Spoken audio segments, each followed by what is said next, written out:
I figured you guys have seen enough of me sawing, so I just went to the end product here. I have the two main beams are going over the bottom, the two top beams, my four uprights, and my six pieces. I'll tie it in together to make the outline of the box.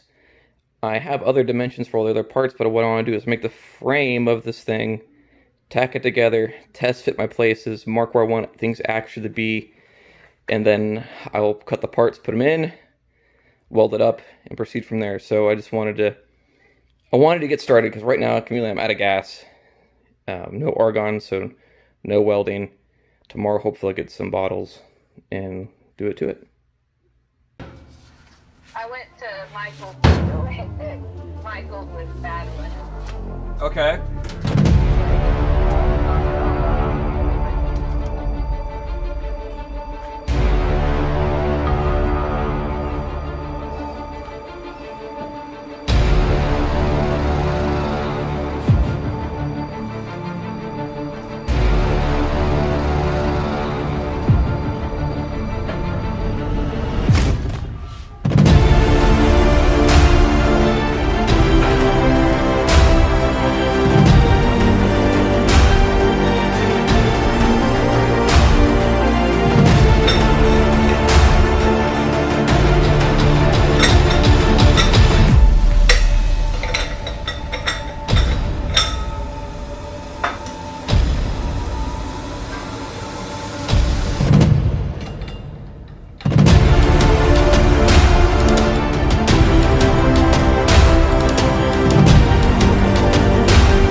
Go from MIG to aluminum and argon gas, 43 wire. It's already set up.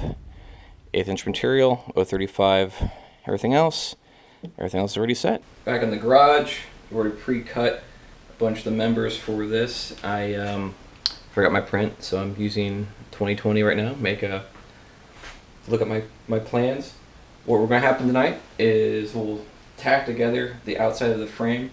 Then I'm going to start positioning things inside the box and figure out what's actually going to go where. Let's get to it. I inverted my speed squares so they actually do the inside, because I got to weld the inside of this to keep it all square. What's going to happen is I'm going to take, these are my top pieces, make my inner box, actually make my top box, then make my bottom box going down.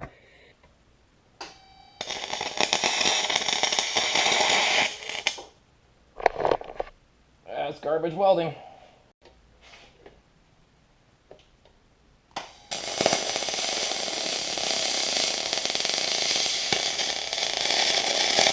So this is a learning game. I'm going to keep this in kind of a horizontal position until I get better at MIG welding aluminum.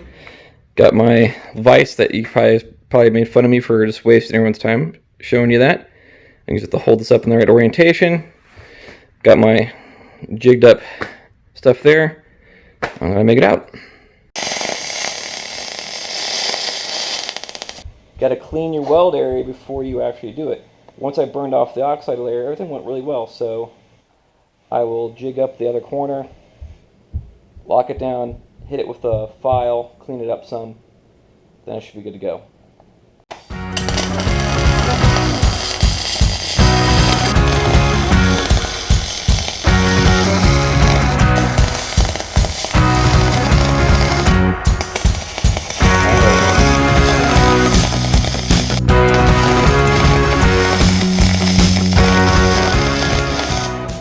So, I'll weld here, do it in the four corners, flip it over, straighten it out, clip onto a base, weld it up there.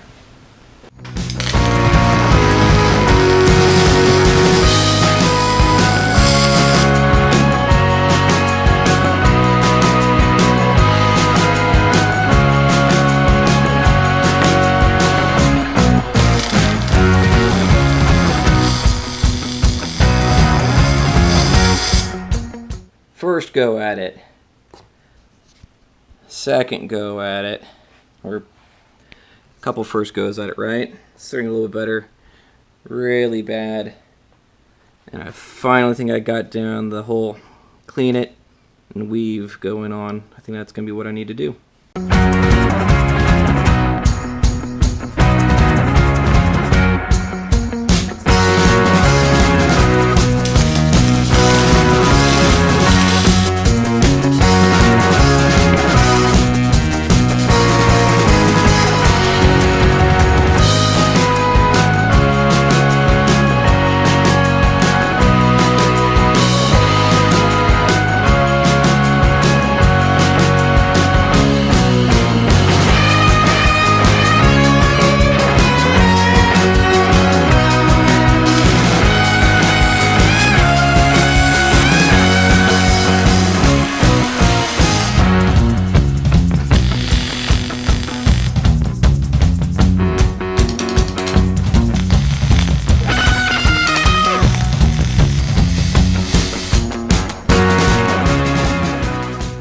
So now we've folded up all the corners and all of their glory and hideousness at the same time.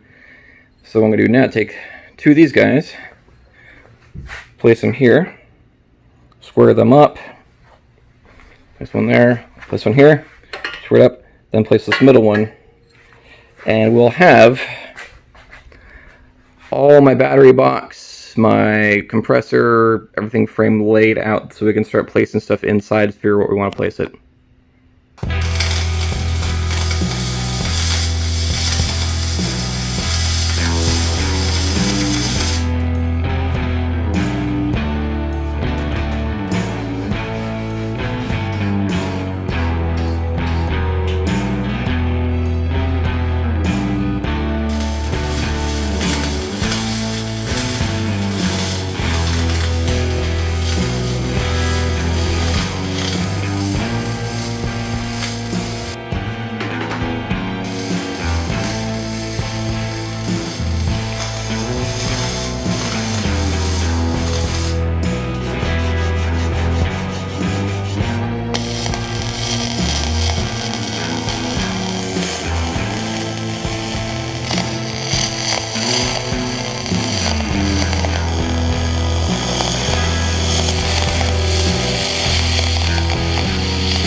My first bit of welding that wasn't aluminum test plates that are like full 3-inch sample pieces I just burn into.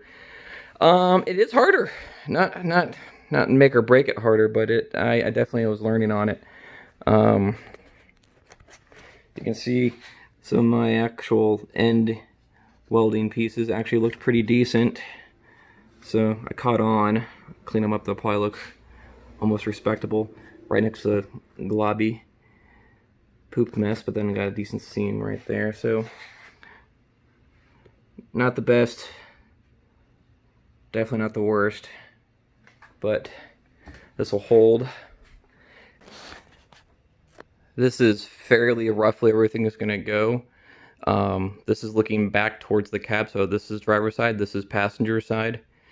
We're going to put the battery dead center. It's going to wire directly to the Manager 30. The Manager 30 is then going to wire to the Switch Pro. Switch Pro will send a control panel all the way up to the driver side of the cab with switches for lights and radios and stuff like that. We'll also have another Switch Pro panel come back into the camper, you know, maybe right here-ish. So you can enter the door and do the same lights and miscellaneous stuff. Switch Pro also is going to be awesome because it'll have low voltage cutoff, all the goodness that we need for that. Battery dead center for weight. It's not super heavy, but that's good. Air compressor originally had on this side of the box. I'm going to actually place it on that side of the box because what we'll do is we'll bolt this frame to the deck, and then we'll bolt across the back to the back of the flatbed, and that will anchor everything in really well. So you might be wondering why we have the setbacks on the passenger side and on the driver's side. The idea is, if I were to open this, I can open this door, swing it out, without hitting my gusset in my flatbed. I also want a general area for this quick storage, so I'll probably put 2 tie-down spots so we can put anything we quickly would get, we can get access to. Everything inside this box is not going to be commonly accessed. We're going to have the air compressor in there. That's the most commonly accessed thing in here. So on the other side, driver's side, we had 15 inches deep. That's so we can put a couple of jerry cans in here that goes 10 extra gallons of fuel. This makes sense on this side because the diesel filler is going to be about where my hand is. So instead of getting diesel walking all around the cab to get to it, it's right there, access used. It's not super deep. It's 14 inches deep. Doesn't need to be any deeper than that. I'll fit all electronics in there. And I'll have room for storage for a jack, and I'll have this miscellaneous recovery gear that don't normally have to access in there. Getting late. Don't want to do grinding, upset the neighbors. Still live in a little neighborhood. Don't want to rock the boat and rock the boat of the family. Kids try and go to sleep. So I'll get some editing, and you guys will see us in a couple weeks.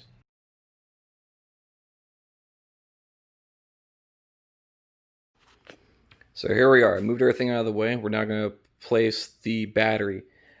My plan is take a piece of angle, come here all the way across, piece of angle, come all the way across. That'll help lock it in place left to right.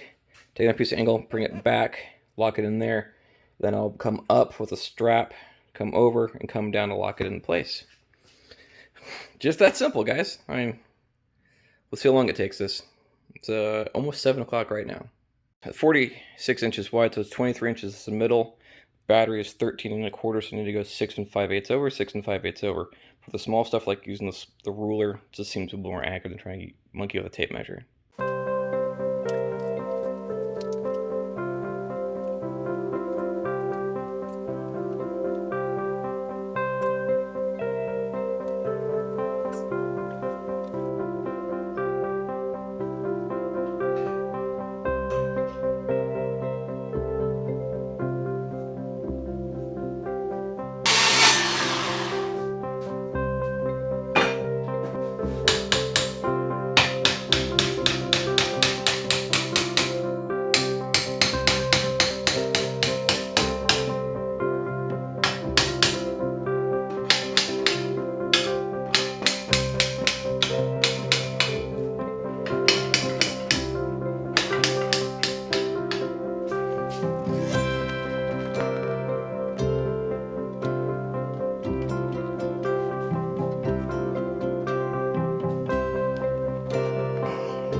So, the world of aluminum welding, kind of a gloopy mess.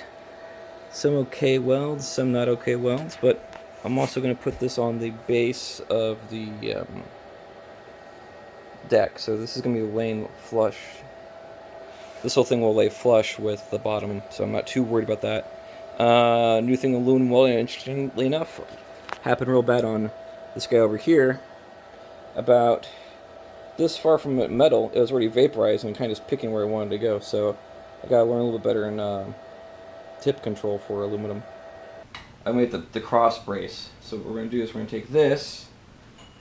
I'm gonna cut 2 small loops of this, make almost like a footman loop. One there and one there, but it'll be running parallel so I can bring hook in. There, hook in here. Run a strap over it, tie it down. So I'm not going to even bother for real measurement. I'm just going to set this up here, set the inside, mark it, and cut it. So I rounded the corners, beveled it in, so this should drop in perfectly. Batter's going to sit here. This will slide back and forth where it needs to lock in. I'll weld it up, put these two pieces in, weld them up. I can clip a strap here, pull it over, cinch it down, battery locked in.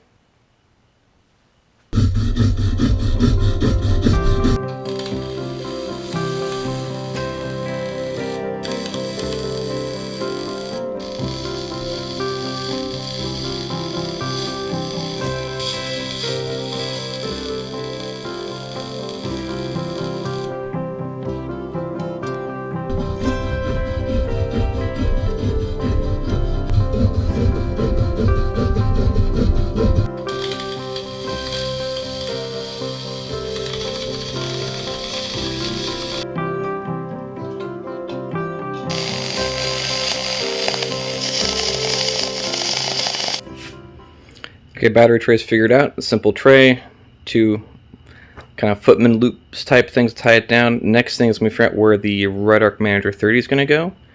I'm going to try to mount it high in this zone here. So I need to figure out the supports for that. I want it up high because what we're going to have is from here, on the side here, we're going to have the plug. So we'll run straight to the plug, and I'll have another plug hanging down the zip pad over here, so if we need to use it for something else, we can, about a dual plug. Then this will come directly down to the battery. Shortest run possible, that's my goal. Then, over here is Air-B compressor. Then we're going to have Manager 30, power management, the Switch Pro, and then we'll have also probably on this side the Switch Pro the Red Arc Manager panel, and then any other components on this side. This side's going to be mostly my recovery side because it'll have not gas tanks or fuel tanks here. This side is the drive will be ideally at least open side. In case anyone was wondering, it took 45 minutes to do the battery tray. Not a complicated battery tray, but I think a very effective battery tray. Like I said, next thing up is going to be the Red Arc. Lock that down. After that, it'll be the compressor. Then the Switch Pro. I'm not too worried about the Switch Pro. It's really small. You can hide that pretty much anywhere you want. So, end of day 2.